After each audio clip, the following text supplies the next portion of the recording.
Here are the last two pieces that I completed, and so I thought I'd try something different now. I've been studying Frida Kahlo because we're going to her neighborhood in Mexico City next month, and she did a lot of self-portraits.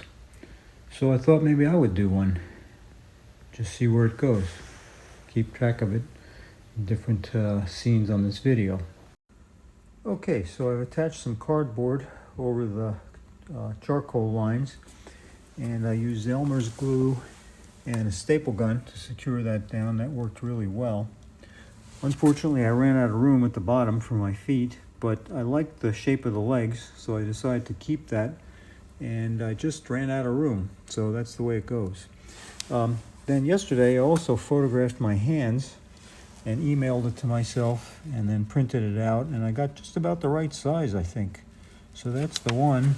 And then up here is going to go this hand.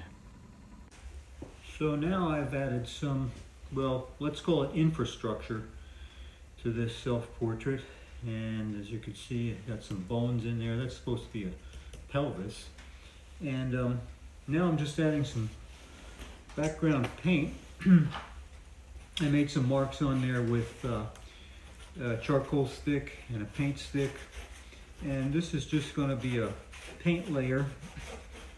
And I'll probably start gluing some things on here next. I'm not quite sure what, but since this is a self-portrait, it's going to be things that, you know, maybe represent me or parts of my life, times in the past. We'll see. I got a lot of stuff out here in the barn. Everything has a story behind it, and so we'll see what stories come up.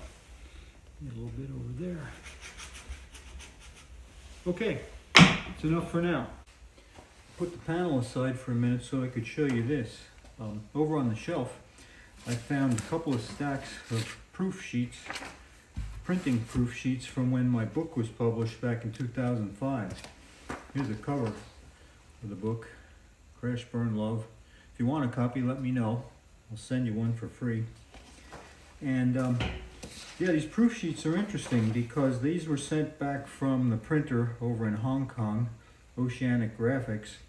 The proofs went back and forth 5 times, if you can believe that, till we got it corrected properly.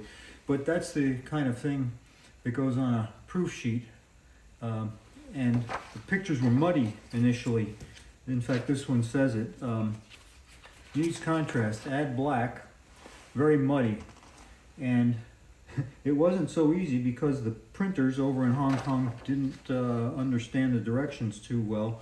But eventually they got it, and it was an expensive process. But the book, the printing, I don't know if you can see the difference here in this picture. The printing here is superb, and in the book it's just outstanding. They don't make them like that anymore, as they say. So anyway, I have hundreds of these things. Again, if you want one of these, let me know. Some of these are printed better than others. Oh, here's one. This is interesting. This has Chinese notes on it. So from our notes, there on the right-hand margin, you can see some notes in Chinese from the printer. Okay, I'm going to take some of these and maybe tear them up and add some of these pictures to the margins of that self-portrait, and we'll see what happens.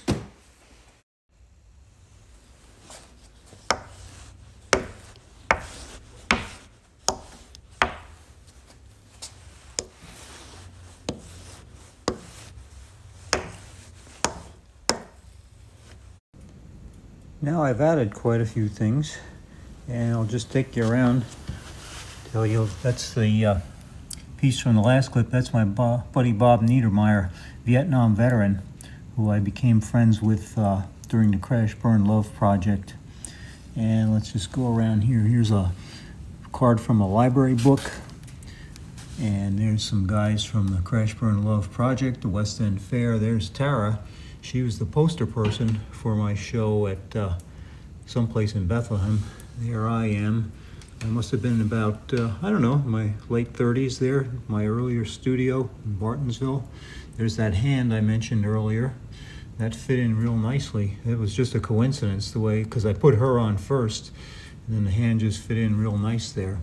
There was one of my first cards back at Bartonsville. Peach.epics.net was the server. So I've added some infrastructure. There's an old Pocono Mountains postcard I found in a box. And we see some hardware on here and some computer parts, or actually electronic parts. And there's a postcard from my high school taken back in the 1960s, Pleasant Valley High School. Pretty interesting. Here's some stamps that these mail art people made up about me. I had no idea that this was in the works, but that was pretty nice of them. And there's Audrey, and that was a card from a show that I had over in New Jersey. And that was a line from my novel, The Zorky Chronicles. Today never felt like the last chance to do anything. We knew everything. We knew nothing. Yeah, how about it? So I decided to change the color scheme for this. I didn't think that safety yellow exactly represented me too well. So for now anyway, it's going to be gray. I was a black and white photographer, and grayscale was a thing. I don't know if it'll stay that way, but that yellow was really getting on my nerves. And so for a while anyway, it's going to be gray. I don't know, it might stay that way. I kind of like this. I'll work into that a little bit more.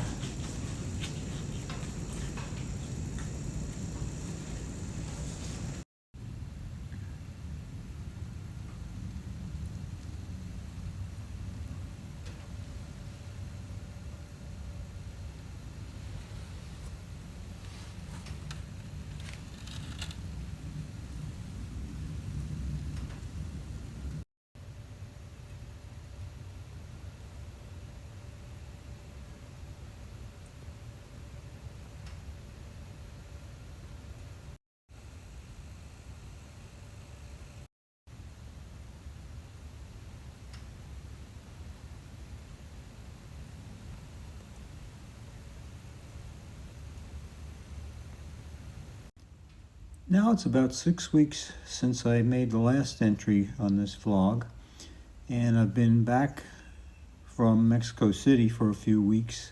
I was sick. It kept me out of action, and as you can see, I replaced the spine.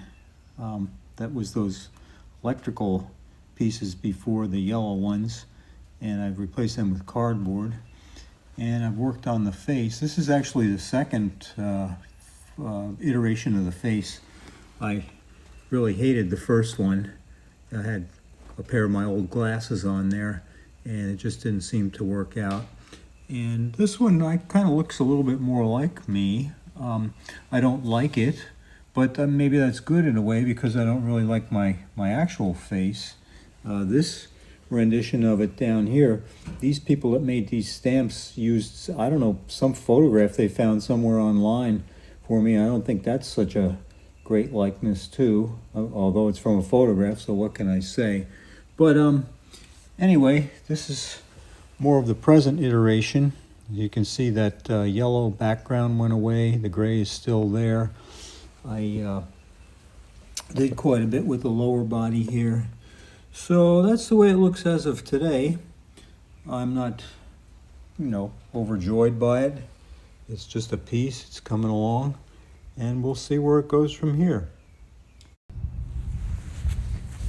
Well, the piece is more or less finished, and I want to say a few things about it, because the light's good out here, and I'm in the process of moving things around in the studio, and I want to get this up on the wall today. So regardless of my lack of preparation, I have a few things to say. I began this about, I think, around 2 months ago. I think it was February. And as you can see, it's still pretty cold here. It's the middle of April now, but spring is still not quite here. So anyway, here it is. I want to get a little closer and talk about it. So I'm going to take this off the stand here. And as you can see, it's quite a bit different than it was not too long ago, and it's certainly way different than it was at the beginning. I guess the question comes up, at least to some viewers, well, how do you like it, Bill? What do you think about it? And that's a tough question to answer in some ways, because it's just another piece, you know. There's parts about it that I do like, there's parts about it that I'm not too thrilled with, and it doesn't really matter one way or the other. But just to show you a couple things a little more closely here, I did enter some text there with a pen on the cardboard. I think I'm going to make a separate video and read that. It's sort of like a artist statement, autobiographical little narrative there, because again, this is a self-portrait that was, I guess you'd use the word inspired, by Frida Kahlo, because between the time I began this and recently, I was down in Mexico in her neighborhood, in her house, in fact, and I saw a number of her self-portraits. So I thought I'd give it a try, and we'll see how the next one comes out. I'll probably do some more here. So let me just take you around a little bit. And these are some of the most recent things I entered on there, that piece of costume jewelry. And there's one of my mom's grocery lists when she used to send me to ShopRite in her later years. I did end up liking the way some of these colors came out. We saw a lot of different versions of the background, right? We had gray, we had safety yellow, then I put that sort of pink on there. Ended up going over it with a couple of different kinds of paint markers, and I guess that's good enough the way it is now here. All right, so did quite a bit of that, and the face is of quite some interest. I'm not sure whether that's I don't know if I'd call it a good likeness. It's sort of a likeness, right? It's kind of what I look like. And I would have to say anyway that this is a genuine piece, because I didn't certainly try to glorify myself.